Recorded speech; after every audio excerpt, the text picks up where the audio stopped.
नमस्कार, Madhya Pradesh current updates में आपका एक बार फिर स्वागत है। आज हम बात करेंगे सिविलियन अवार्ड्स की, भारत के सर्वोच्च नागरिक अवार्ड्स की हम बात करेंगे। पद्म पुरस्कार की बात होगी।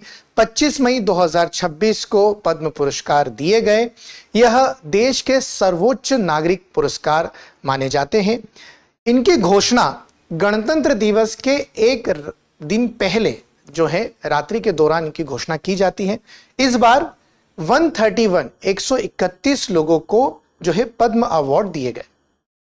आइए जानते हैं, ये हमारे हाईएस्ट सिविलियन अवार्ड के रूप में जाने जाते हैं। भारत रत्न फर्स्ट नंबर पर आता है, फिर सेकंड पर हम बात करेंगे पद्म विभूषण, थर्ड सर्वोच्च जो अवार्ड होता है वो पद्म भूषण, और फोर्थ नंबर पर जो आता है वो है पद्मश्री।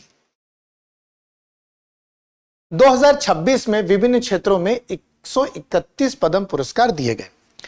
अब आइए जानते हैं कि इसमें पद्म विभूषण जो सेकंड हाईएस्ट अवार्ड है वो 5 लोगों को दिया गया, और ये किस फील्ड में दिया जाता है? असाधारण और विशिष्ट सेवा के लिए। तृतीय या third highest civilian award Padma Bhushan माना जाता है, और ये 13 विशिष्ट पर्सनालिटीज को दिया गया। उच्च कोटि की विशिष्ट सेवा के लिए दिया जाता है। फोर्थ हाईएस्ट सिविलियन अवार्ड जिसे हम पद्मश्री के नाम से जानते हैं वो 113 लोगों को मिला है, जो किसी भी क्षेत्र में विशिष्ट सेवा के लिए दिया जाता है। तो आपको याद रखना है, यहां से प्रश्न बन सकते हैं कि ये सब कितने लोगों को मिला है? 131। पद्म विभूषण कितने लोगों को मिला है? 5। पद्म भूषण 13 और पद्मश्री 113 लोगों को मिला है। इनमें से कुल महिलाओं की अगर संख्या देखें तो 19 महिलाओं को जो है पद्म पुरस्कार दिए गए हैं, जिसमें से 6 अगर हम बात करेंगे कुल 131 में से 6 विदेशी एनआरआई हैं, और मरणोपरांत अगर किसी को मिला है तो वो है 16 लोग ऐसे हैं जिन्हें मरणोपरांत दिया गया। जैसे हम धर्मेंद्र जी की बात करते हैं तो मरणोपरांत मिला है। इसी तरह से अब हम बात करते हैं कि हमारे Madhya Pradesh exam point of view से सबसे विशेष बात है कि मध्य प्रदेश में कितने लोगों को पद्म पुरस्कार मिले हैं। तो मध्य प्रदेश में कुल 4 ऐसी पर्सनालिटीज हैं जिन्हें इस बार पद्म पुरस्कार से सम्मानित किया गया है। आइए इनके नाम जानते हैं। सबसे पहले आते हैं श्री कैलाश चंद्र पंत, इन्हें साहित्य और शिक्षा क्षेत्र में दिया गया है। श्री मोहन नागर जी, इन्हें सामाजिक कार्य के लिए दिया गया है। श्री भगवान दास रायकरवार, इन्हें कला के क्षेत्र में दिया गया है। और श्री डॉक्टर नारायण व्यास, इन्हें पुरातत्व विज्ञान क्षेत्र में इन्हें जो है पद्म पुरस्कार से सम्मानित किया गया है। इन चारों को विस्तार से हम देखते हैं। ये ग्रेट पर्सनालिटीज को समझते हैं कहां से हैं, क्योंकि कई बार ऐसे प्रश्न बन जाते हैं कि इस बार पद्म पुरस्कार प्राप्त करने वाले मोहन नागर जी मध्य प्रदेश के किस क्षेत्र से संबंधित हैं या किस क्षेत्र में इन्हें यह पुरस्कार दिया गया है। उससे पहले बात करते हैं हमारे दृष्टि पीसीएस की।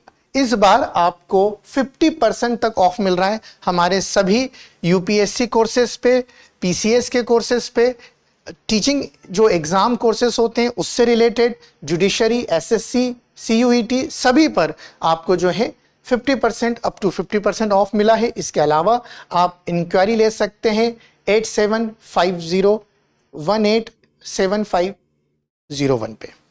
ओके, ये यहां पर आप कॉल करके इंक्वायरी ले सकते हैं। बात करते हैं सबसे पहले कैलाश जी की, कैलाश चंद्र पंत। इन्हें बहुत अच्छे से आप समझ लीजिए।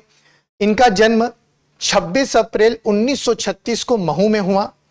अब यह किस क्षेत्र में? साहित्य के क्षेत्र में इन्हें यह पुरस्कार दिया गया। मतलब इन्होंने स्वाध्याय विद्यापीठ की स्थापना करी, मालवांचल में कुर्मांचल ग्रंथों से ये जुड़े। इन्होंने संपादन कार्य करा जन धर्म और हिंदी भवन, ये 2 नाम आप याद रखेंगे संपादन कार्य में, जन धर्म और हिंदी भवन। मतलब जब भी आपको कैलाश चंद्र पंत जी के बारे में जानकारी मिलेगी तो 2 चीज आपको याद रखना है। महू से संबंध है, इंदौर जिले में आता है, और साहित्य के क्षेत्र में इन्हें पद्म अवार्ड दिया गया, लिटरेचर एंड एजुकेशन फील्ड में। दूसरे व्यक्तित्व पे आते हैं, पद्मश्री जो मिलने वाले मोहन नागर जी, सोशल वर्कर के रूप में ये अपने आप को जो है ये यहाँ जाने जाते हैं। आपको याद रखना है मध्य प्रदेश के बैतूल से इनका संबंध है। सबसे बड़ी बात, इन्होंने भारत भारतीय शिक्षा संस्थान से जुड़े हुए हैं, और इन्हें जल संरक्षण से जोड़ा जाता है। तो जितने भी जल संरक्षण कार्यक्रम है बैतूल क्षेत्र के, उसके आसपास के क्षेत्र के, उनमें इनका नाम जरूर जुड़ा है। मोहन नागर जी सोशल वर्कर के रूप में आए हैं। लगभग 75,000 जल संरचनाएं इन्होंने बनाई हैं। 300 से ज्यादा बोरी बंधान, मतलब बोरी से जो बांध बनाए जाते वो निर्माण करा है। जल क्रांति से जुड़े हैं। 7,000 एकड़ से ज्यादा सिंचित मध्य प्रदेश की भूमि करी है इन्होंने। यह मध्य प्रदेश जन अभियान परिषद के उपाध्यक्ष भी हैं। इतनी सारी उपलब्धि है मोहन नागर जी की। ठीक है, तो सोशल वर्कर आपको याद रखना है, पद्मश्री से नवाजे गए हैं, सम्मानित किए गए हैं 2026 में। जल संरक्षण आपको याद रखना है, बैतूल याद रखना है, इनकी जल संरचनाएं याद रखनी है, और साथ ही भारत भारतीय शिक्षा संस्थान से जुड़े हैं। तीसरे व्यक्तित्व की तरफ चलते हैं हम। पद्मश्री अवार्ड से नवाजे गए भगवान दास रायकर जी। भगवान दास रायकर जी किस खेल से जुड़े हैं, यहां इंपॉर्टेंट रहता है, यह स्पोर्ट्स से जुड़े हैं, कला से जुड़े हुए हैं। भगवान दास जी जो है बुंदेली मार्शल आर्ट के लिए जाने जाते हैं, मतलब पारंपरिक जो हथियार होते हैं उनको चलाने की कला सिखाते हैं हमारे भगवान दास जी। ठीक है, छत्रसाल बुंदेलखंड अखाड़े की स्थापना की है। छत्रसाल बुंदेलखंड अखाड़े की स्थापना की है। लाठी हो गई, तलवार, त्रिशूल, भाले सहित पारंपरिक हथियारों को जो है चलाना सिखाते हैं, उनका उपयोग सिखाते हैं। यह है भगवान दास जी। हाल ही में निधन हुआ है इनका 18 अप्रैल 2026, मतलब इन्हें मरणोपरांत इन्हें दिया गया है। डिक्लेरेशन तो पहले ही हो गई थी, ठीक है, मगर इस बीच डिक्लेरेशन जनवरी में की जाती है और इसी बीच इनका निधन हो गया। ठीक है, पद्मश्री के चौथे व्यक्तित्व की बात करते हैं। सम्मानीय व्यक्ति जो हैं नारायण व्यास जी। नारायण व्यास जी जो हैं ASI archaeological survey of India के पूर्व अधीक्षण पुरातत्वविद रहे हुए हैं। उज्जैन से इनका संबंध है, और जितने भी हम हमारे मध्य प्रदेश या आसपास के क्षेत्र में, जैसे भीमबेटिका हो गई, सांची का स्तूप हो गया, रानी का वाव हो गया, the great wall of India, Raisen, यहाँ की खोज में इनका अहम योगदान है, ये आप याद रखिएगा। आगे बढ़ते हैं। आपको मुझे बताना है कमेंट करके कि पद्म पुरस्कारों की जो शुरुआत हुई है वो कब से की गई है, और पहली बार मध्य प्रदेश की ओर से किसे सर्वोच्च सम्मान से सम्मानित किया गया था। कमेंट करके जरूर बताइएगा। जय हिंद, जय भारत। अब एग्जाम की तैयारी को और बेहतर करने के लिए हमारे चैनल को लाइक, शेयर और सब्सक्राइब करना ना भूलें।